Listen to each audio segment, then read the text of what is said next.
Mineşşeytanirracim. Bismillahirrahmanirrahim. Bağışlayan və mehriban Allahın adıyla. Əziz və dəyərli izləyicilər, hər birinizi Quran-ı Kərimin surələri tanışlıq verilişində xoş gördük. Bugünkü mövzumuz Quran-ı Kərimin 22-ci surəsi Həcc surəsinin davamıdır. Keçən verilişimizdə Həcc surəsi haqqında bir neçə ayəsi haqqında qısa məlumat verdik. Bugünkü mövzumuz isə Həcc surəsinin növbəti ayətləri haqqında qısa məlumat olacaqdır. Həcc surəsi Quran-ı Kərimin 22-ci tərtibinə əsasən 22-ci surəsidir. 78 ayədən ibarətdir. Əksər hissəsi Məkkə şəhərində və bir qismi isə Mədinə şəhərində nazil olan surələrdir. Həcc surəsinin ilk əvvəlindən ta bugünkü ayəmizə, mövzularımıza qədər Allah Teala burada bir neçə qism insanlardan söhbət etdi. Bir dəstə insanlar məadı, yəni ölümdən sonraki aləmi, ölümdən sonraki dirilmə və Allah huzuruna qayıdışı inkar edən şəxsləri qeyd etdi və onlara həm əqli, həm nəqli dəlillər gətirdi. Və bu ayətlərdə Allah Teala məadı inkar edən şəxslərə bir daha göstərmək istədi ki, insanlar, məadın sübutu hələ gözünüzün qarşısındadır. Ölmüş torpağın dirilməsi, yəni səmadan Allahın yağış vasitəsilə ölmüş torpağı yenidən diriltməsi və insanın bir neçə mərhələ keçməsi, ana bətrində, nütfə halında, nütfədən sonra laxtalanmış qan halında, laxtalanmış qan halından bir tikə çiynəmiş ət şəklinə düşməsi, sonra isə bir insan olaraq ana bətrindən dünyaya gəlməsi, körpə, gənclik, cavanlıq, güc qüvvət yaşına çatması, ondan sonra isə yenidən zəiflik nöqtəsinə qayıtması, bütün bunlar məadın, yəni ölümdən sonra dirilmənin nişanələridir. Allah Teala bütün bunlarla məadı, yəni ölümdən sonraki həyatı inkar edən insanlara nümunələr göstərdi və onları təfəkkür edib bir nəticə çıxarmağa əmr etdi. Və ondan sonra isə Allah Teala iki dəstə haqqında da söhbət açdı bu mübarək ayətlərdə.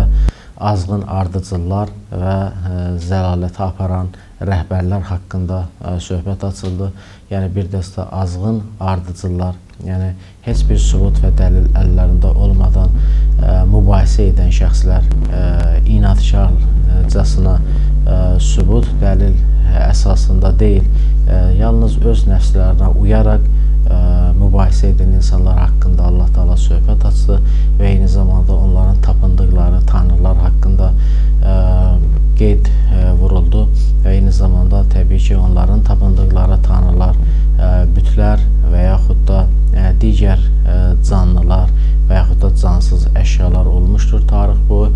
Allah Teala onları hər birinə toxunaraq qeyd etdi ki, onların özləri azğın ardıcıl olduqları kimi onları həm özləri, həm məbudları, ibadət etdikləri Allahdan başqa batil olaraq sapındıqları tanrılarla birlikdə cəhənnəm atəşi olacaqlar və hamısı bir yerdə cəhənnəmə daxil olacaqlar. Allah Teala bu ayətləri, bu təbəqələri qeyd edəndən sonra növbəti ayətlərdə imanı zəif olan insanları xatırladır. 11-ci ayədə, yəni Həcc surəsinin 11-ci ayəsində Allah Teala buyurur: "Və minən-nasi men ya'budullaha ala harfin fein asabahu xayrun itma'anna bih və in asabathu fitnatun inqalaba ala vəchi xasirad-dunya vel-axirə zəlikə huvel xusranul mubin." Allah Teala 11-ci ayədə isə bir dəstə insanın buyurur, insanlardan elələri də var ki, Allaha yalnız dildə iman gətirərlər. Yəni onların imanı dildə olar. Onlara bir yaxşılıq əldə etdikləri zaman, onlara bir yaxşılıq qismət olduğu zaman onlar rahatlıq tapar. Onlara imtihan olaraq bir bəla gəldikdə isə onlar üz çevirərlər. Yəni imandan qaçarlar, imandan, haqdan üz döndərərlər və yaxud şəkkə, şübhəyə düşərlər. Yəni bu dinin, imanın haqq olmasına şübhəyə düşüb haqdan uzaqlaşmağa çalışarlar. Yəni Allah Teala burada imanı zəif olan insanların yüngül bir sınaq qarşısında imanlarının titrəməsi və imandan boyun qaçırmaları xatırladır. Buyurur, insanlardan elələri var ki, onlara xeyir gəldikdə yalnız dini, yəni bu kimi insanlar dini və imanı maddi həyatları üçün, maddiyyat üçün bir vasitə kimi görərlər. O zaman bu maddiyyat əldə olunmadığı zaman bu dini imanı özləri üçün ziyan hesab edərlər. Bunun Allah tərəfindən haqq olduğuna şübhədə olarlar. Davamında Allah Teala buyurur, onlara bir müsibət, imtihan üçün onlara bir bəla, müsibət baş verdikdə isə onlar üz çevirməyə çalışarlar. Bu şəxslər dünyasını və axirətini ziyana uğradan şəxslərdir. Yəni bunlar həm dünyalarını itirən, həm axirətlərini itirən şəxslərdir. Təbii ki, Allah Teala Quran-ı Kərimdə imanın məskənini insanın qəlbi hesab edir. Burada isə bu təbəqə olan insanları, bu təbəqədən olan insanların imanını deyir, onların imanları dillərində olar. Hər hansı bir bəla, müsibət və sıxıntı, imtihan qarşısında bunların imanı titrəyər və imanı tərk edərlər. Yəni qəlblərində iman nuru şüası olmadığı üçün bunlar bu sıxıntı, bu imtihan, bu bəla qarşısında səbr edib, şükr edib Allaha təvəkkül edə bilməzlər. Təbii ki, bir çox ayətlərdə Allah Teala iman gətirən şəxslərin Allaha təvəkkül etmələri haqqında ayətlər nazil edib. Yəni iman gətirən şəxslər həqiqi mömin dili ilə iqrar edər, qəlbi ilə təsdiq edər, bədən üzvləri ilə icra edər. Hər bir halda öz nəfsini və ruhunu, öz cismini və ruhunu Allaha təslim edər. Yəni ya Rabbim, səndən nə gəlirsə mənim üçün xeyirdir, sənin qəza və qədərinə təslim oluram və səndən hər nə gəlirsə, istər xeyir gəlsin, istər bəla gəlsin, istər xeyir gəlsin, hamısı hikmət üzərindəndir. Sənin hikmətinsə mənim üçün hər bir şeydən dəyərlidir. Səbr edib və şükr etmək müqabilində dərəcəm, məqamım yüksələr. Allah Teala'nın insanlara verdiyi bu bəla ki deyilir, Allah Teala burada onu imtihan üçün onlara baş verən bəla qeyd edir. Yəni insanın başına gələn hər hansı bir müsibət və yaxud da hər hansı bir sıxıntı Allahın ilahi bir imtihan ola bilər. Onun üçün bu zaman insan səbirlə onu qarşılayarsa, Allah Teala o sıxıntını onun üçün asanlaşdırar və eyni zamanda onun həm imanı yüksələr, həm Allah qatında yüksək bir məqama çatar. Çünki bəlalar və imtihanlar Allah dostlarının məqamlarının yüksəlməsi üçün bir vasitədir. Təbii ki, bu ayətlərdə Allah Teala bizə göstərir ki, dini və imanı insan maddi nemətlər üçün, maddi dünya üçün bir səbəb, bir vəsilə, vasitə kimi baxarsa, dünyasını və axirətini ziyana uğradan şəxs hesab edilər. Davamında 12-ci ayədə Allah Teala buyurur: "Yəd'u min dunillahi ma la yadurruhu və ma la yanfa'uhu. Zalika huve'd-dalalul mubin." Allahdan başqa onlara nə zərər, nə xeyir verə bilməyən varlıqları çağırarlar. Yəni Allahdan başqa, təbii ki, Allahdan başqa insana nə xeyir, nə zərər yetirə bilən bir varlıq yoxdur. Onlar isə Allahı qoyub Allahdan başqa bir məbudlar özləri üçün ixtira edərlər və bunlardan özləri üçün xeyir və zərərin dəf olmasını istəyərlər. Onlar necə də ziyana uğrayan şəxslərdir. Allah Teala bütün bu ayətləri göstərir ki, həqiqətən bu kimi insanlar bugünkü günümüzdə də mövcuddur. Allahdan başqasına tapınıb, özünə heç bir xeyir və zərər yetirə bilməyən bir varlıqları, Allahın yaratdığı varlıqları özlərinə Tanrı qərar verib onlardan xeyir və yaxud da zərərin gəlməsini, zərərin uzaqlaşmasını istəyərlər.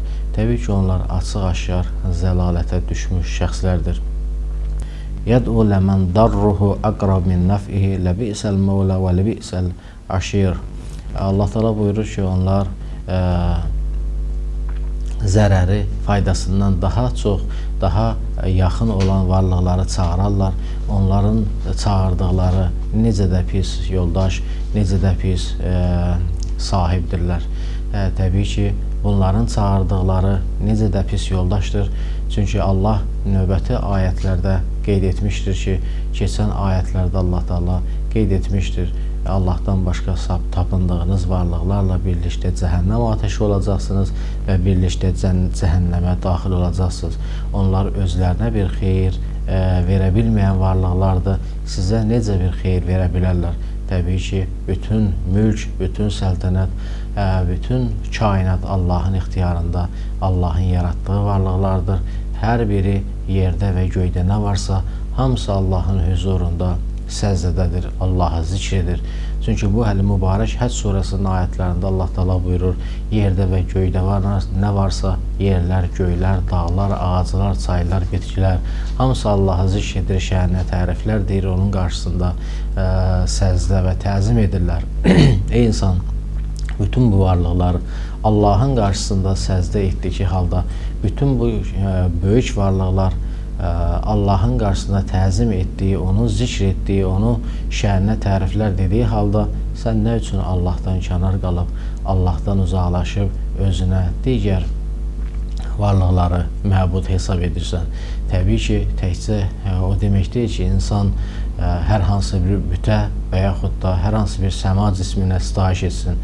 İnsan şeytanın yolu ilə getməsi, Allahın əmrlərindən boyun qaçırması, Allahın ayətlərindən üz döndərməsi, hələ şeytanın yolu ilə getməsi, şeytana ibadət etməsi deməkdir. Hər kəsin Mövlası Allah deyilsə, onun Mövlası şeytan olar. Yəni şeytanın yolun tutan insan sanki şeytana ibadət etmiş, şeytanı özünə rəhbər bilmiş sayılar. Allahın əmrlərinə sitayiş etməyib, onu özünə rəhbər bilməyib, öz nəfsi istəklərinin dalıca gedən insanlar sanki öz nəfsini özünə Allah bilər və onu özünə məbud bilər və ona sitayiş etmiş sayılar. Yəni, bəzən insan düşünür ki, müşrik olmaq üçün, yəni insan Allaha şərik qoşması üçün hər hansı bir varlığa ibadət, itaət etməlidir. Allah bəzən Qur'an-ı Kərimdə bizlərə xatırladır ki, öz nəfsinə, nəfsi istəklərinə itaət edən, öz nəfsi istəklərinin qulu olan şəxs də ona ibadət, itaət etmiş sayılır. Yəni, Allahdan uzaqlaşmış, öz nəfsini özünə tanrılaşdırmış sayılır. Budur ki, Allah Taala bu kimi ayətlərdə bizə haqq yolu, həqiqəti göstərir və onun ardıca getməyi bizlərə əmr edir. Allah Taala bizləri Qur'an-ı Kərimi oxuyub, ona əməl edən qullardan qərar versin. Əssalamu aleykum və rəhmətullah və barakatuhu.